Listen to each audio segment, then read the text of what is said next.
Kai mes kalbam apie virtualią realybę, dažnai visi įsivaizduoja, kad tai yra vienas žmogus su akiniais ar ne, pasinėręs į kažkokią patirtį. Šiandien Kauno technologijos universitete, statybos architektūros fakultete mes atidarėm naują patalpą, kuri truputį kitaip žiūri virtualią realybę.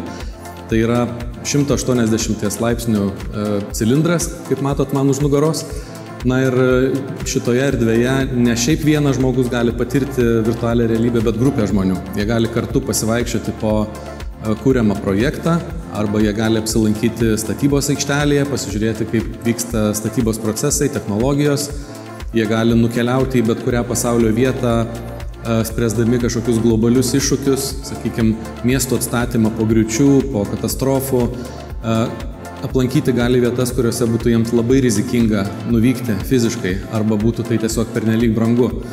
Tuo tarpu šitoje erdvėje jie gali kartu pasivaikščioti po tas erdves, po tas teritorijas ir ieškoti geriausių sprendimų.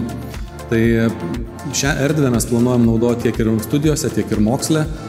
Šioje erdvėje turėsime unikalią galimybę patiems architektams pasivaikščioti po savo kuriamus projektus, arba, sakykime, jeigu mūsų architektūros studentai projektuoja statinį arba urbanistinį kompleksą, galėsime pakviesti būsimus naudotojus tos teritorijos ar pastato, kad jie galėtų po juos pasivaikščioti, ir galėtų išreikšti savo nuomonę apie patį projektą.